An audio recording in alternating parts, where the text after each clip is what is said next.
നമസ്കാരം. മലയാളി വാർത്തയിലേക്ക് സ്വാഗതം. 13 വർഷത്തെ നിശബ്ദമായി കാത്തിരിപ്പിനൊടുവിൽ ദയാമരണത്തിന് അനുമതി ലഭിച്ച ഹരീഷ് റാണ അന്തരിച്ചു. ഇത് ഇന്ത്യയിലെ തന്നെ ആദ്യത്തെ ഔദ്യോഗിക ദയാമരണമാണ്. ഡൽഹി എയിംസ് ആശുപത്രിയിലാണ് അദ്ദേഹത്തിന്റെ അന്ത്യം സംഭവിച്ചത്.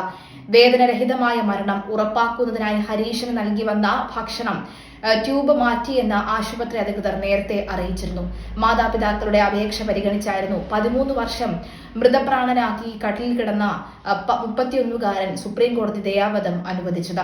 ഡൽഹിയിലെ എയിംസിലേക്ക് കൊണ്ടുപോകുന്നതിന് തൊട്ടു മുൻപ് ഹരീഷ് റാണയുടെ കട്ടിലിന് ചുറ്റും അവസാനമായി ഒരിക്കൽ കൂടി കുടുംബം ഒത്തുകൂടിയ ദൃശ്യങ്ങൾ കണ്ണീരോടെയാണ് എല്ലാവരും വീക്ഷിച്ചത്.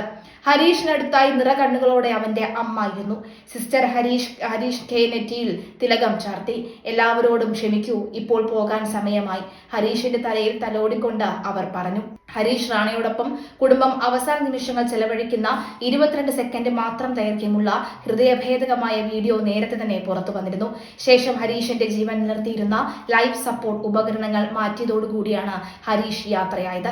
2013 പഞ്ചാബ് സർവകലാശാലയിൽ വിദ്യാർത്ഥിയായിരിക്കെയാണ് പേയിങ് ഗസ്റ്റായി താമസിച്ച കെട്ടിടത്തിന്റെ 4ാം നിലയിൽ നിന്ന് വീണ് ഹരീഷ് റാണയ്ക്ക് ഗുരുതരമായി പരിക്കേറ്റത്.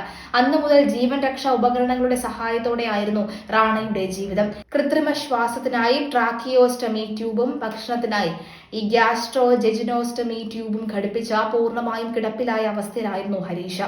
2013 ഹരീഷ് റാണയെ ഡിസ്ചാർജ് ചെയ്തെങ്കിലും തലച്ചോറിനേറ്റ ക്ഷതം മരണത്തിന് തുല്യമായ അവസ്ഥയിലേക്ക് റാണയെ മാറ്റിക്കഴിഞ്ഞിരുന്നു. അവസാന പ്രതീക്ഷയും അസ്തമിച്ചപ്പോൾ മകനെ ഈ അവസ്ഥയിൽ നിന്ന് എന്നേക്കുമായി മോചിപ്പിക്കാൻ ആ മാതാപിതാക്കൾ തീരുമാനിക്കുകയായിരുന്നു. അങ്ങനെ ഹരീഷിന് ദയാവധം ആവശ്യപ്പെട്ട് മാതാപിതാക്കൾ ഹർജി ഫയൽ ചെയ്തു. ഒടുവിൽ ദയാവധം അനുവദിച്ച സുപ്രീം കോടതിയുടെ ചരിത്രവിധി. കഴിഞ്ഞ 13 വർഷമായി ഒരു തരത്തിലുള്ള മാറ്റവും ഹരീഷ് റാണയുടെ ആരോഗ്യ അവസ്ഥയിൽ വന്നില്ല എന്ന് മെഡിക്കൽ ബോർഡ് വ്യക്തമാക്കിയതോടുകൂടിയാണ് കോടതി ദയാവധം അനുവദിച്ചത്. ഇന്ത്യയിൽ ഇത് ആദ്യമായാണ് ഒരാൾക്ക് നിഷ്ക്രിയ ദയാവധം അനുവദിച്ചിരിക്കുന്നത്. എന്നാൽ 53 വർഷങ്ങൾക്ക് മുൻപ് 1973 മുംബൈയിലെ കിങ് എഡ്വേർഡ് മെമ്മോറിയൽ ആശുപത്രിയിൽ ക്രൂരമായ ലൈംഗിക അതിക്രമത്തിനിരയായി 4 പതിറ്റാണ്ട് ആശുപത്രിയിൽ കിടന്ന മൃതപ്രാണയായി കിടന്ന നഴ്സ് അരുണ ഷാൻബാഗിന് മരിക്കാനുള്ള അവകാശം സുപ്രീം കോടതി നിഷേധിച്ചിരുന്നു. കർശനമായ മാർഗനിർദ്ദേശങ്ങൾ പ്രകാരം നിഷ്ക്രിയ ദയാവധം ആദ്യം അനുവദിച്ചിരുന്നുവെങ്കിലും സജീവ ദയാവധം അനുവദനീയമല്ല എന്ന് കോടതി വിധിക്കുകയായിരുന്നു. പിന്നീട് 2015 ന്യൂമോണിയ ബാധിച്ചായിരുന്നു അരുണ ഷാൻബാഗിന്റെ മരണം. 4 തരം ദയാവധങ്ങളാണ് ഉള്ളത്.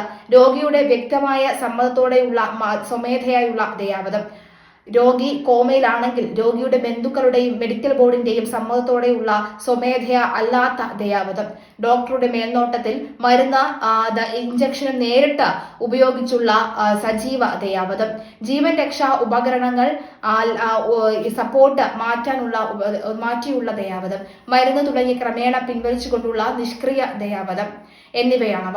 ഇന്ത്യയിൽ ദയാവധം അനുവദനീയമാണെങ്കിലും രോഗിയുടെ മാനസിക ശാരീരിക അവസ്ഥയെക്കുറിച്ച് 2 മെഡിക്കൽ ബോർഡുകളുടെ അഭിപ്രായം പഠിച്ച ശേഷം മാത്രമേ സുപ്രീം കോടതി ഇക്കാര്യത്തിൽ തീരുമാനം എടുക്കുകയുള്ളൂ.